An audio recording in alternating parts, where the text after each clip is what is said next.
महाराष्ट्र की जनता त्राहिमाम करती रही, उनका लूट बदस्तूर जारी रहा। ये कौन कह रहे हैं?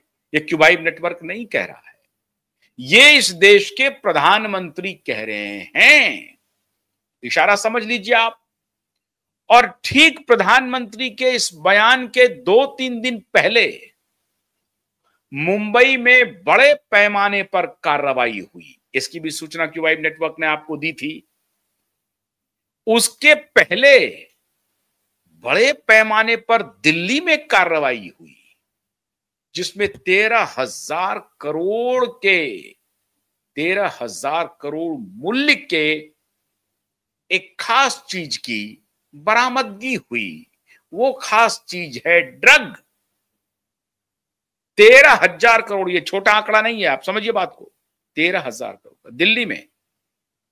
और उसके बाद गुजरात में भी बरामदगी हुई, और उनके टिप्स पे मुंबई के 8 ठिकानों पर इन्फोर्समेंट डायरेक्टरेट की कार्रवाई हुई। ध्यान रखिए आप, इन्फोर्समेंट डायरेक्टरेट तब इंटर करती है जब मनी लॉन्ड्रिंग का, पैसे के हेर फेर का खेल दिखता है। इंडिविजुअल के द्वारा, इंस्टीट्यूशन के द्वारा, कंपनी के द्वारा, ट्रस्ट के द्वारा, इन सभी, चाहे वो कोई ट्रस्ट हो, चाहे वो कोई इंडिविजुअल हो, चाहे कोई कंपनी हो, अगर इनके द्वारा पैसे का कोई इधर उधर बड़े पैमाने पर हुआ है तो इन्फोर्समेंट डायरेक्टरेट की एंट्री होती है। और इन्फोर्समेंट डायरेक्टरेट की एंट्री के पहले 2-3 जो घटनाएं हैं वो बहुत महत्वपूर्ण है। दिल्ली में 13,000 करोड़ के ड्रग का मिलना, गुजरात में 3-4 हजार करोड़ के ड्रग का मिलना, और फिर उसके बाद मुंबई में ईडी के 8 ठिकानों पर डायरेक्ट एक्शन करना। और उन 8 ठिकानों का मैंने आपको हवाला दिया था कि ये ठिकाने दाऊद अब्राहम के ठिकाने हैं। दाऊद अब्राहम का जो स्लीपर सेल है, ये मुंबई में एक्टिव है, और मुंबई के हर नुक एंड कॉर्नर पर उसके लोग मौजूद हैं। उन 8 ठिकानों में कौन कौन और उनके शागिर्द हैं मुंबई में, इसके ऊपर सरकार की कार्रवाई हुई। और उसके बाद प्रधानमंत्री का महाराष्ट्र की धरती पर यह बयान आया कि जो लूटने वाले हैं उनको लौटाना पड़ेगा। और उसके बाद माननीय एकनाथ शिंदे का बयान आया कि लंदन फाइल्स को खोला जाना बहुत जरूरी है। अब आप समझ रहे हैं खेल।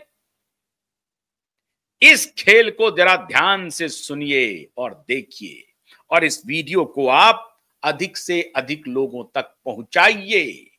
उन्हें बताइए कि इस दोनों बाप बेटे के खिलाफ प्राकृतिक न्याय अपने अंतिम चरण पर है। प्राकृतिक न्याय होना शुरू हो गया है। क्यों? और उसके पहले ये 13,000 करोड़ और 3,000 करोड़ की जो अदायगी हुई, उसके पहले चले जाइए। गृह मंत्री ने कहा था कि गद्दारों को नहीं छोड़ना है। फिर बीच में ये शुरू हुआ, गुलदस्ते का लेन देन शुरू हुआ माननीय फडणवीस जी के साथ। लेकिन प्रधानमंत्री की तरफ से और केंद्रीय गृह मंत्री की तरफ से सीधा संकेत चला गया कि नहीं, ये गुलदस्ते का लेन देन बहुत जरूरी हो जाए। जहां पर आपको लगे कि आप सार्वजनिक जीवन में हैं, कैसे कोई आ रहा है उसको अपमानित करके कैसे भगा दें, अगर आपको ऐसा लगे तब आप ले लीजिए। लेकिन अपने तरफ से, आपके तरफ से यह संदेश नहीं जाना चाहिए कि आप भी उनका गुलदस्ता लेने के लिए तैयार बैठे हैं। बिल्कुल ऐसा संदेश नहीं जाना चाहिए। बहुत इंपॉर्टेंट डेवलपमेंट हो रहे हैं मित्रों, बहुत इंपॉर्टेंट। कल महाराष्ट्र में एक बड़ी घटना हुई है, बहुत बड़ी घटना। वो आज तक के इतिहास की सबसे बड़ी घटना है, जिस घटना का मैं जिक्र करने जा रहा हूं एक खास तरह से। महाराष्ट्र के गढ़चिरौली में माले के नक्सल लीडर भूपति ने अपने सभी सहयोगियों के साथ 40-50 से लगभग 70 के आसपास आंकड़ा है, सहयोगियों के साथ महाराष्ट्र के गृह मंत्री और महाराष्ट्र के मुख्यमंत्री, इन दोनों के सामने, मतलब महाराष्ट्र के मुख्यमंत्री के सामने, वही गृह मंत्री हैं, उनके सामने भूपति राव ने आत्म सरेंडर कर दिया। उन्होंने अपना सरेंडर कर दिया। आज तक के इतिहास में इतनी बड़ी घटना नहीं हुई थी। लाखों रुपए के वांटेड हैं भूपति जी। भूपति जी ने अपने 40 से 70 साथियों के साथ सरेंडर कर दिया, AK-47 के साथ सरेंडर किया। और उनमें से सभी को एक खास कंपनी है लॉयड माइनिंग इंजीनियरिंग करके, उनमें बहुत बड़ी संख्या में इन लोगों को नौकरी भी मिल गई है। कुछ लोगों को तो नौकरी पहले मिल गई थी, अब और कुछ लोगों को मिल गई है। अब आप कह रहे होंगे कि ये भूपति का जो प्रकरण है उसका बाप बेटे से क्या लेना देना।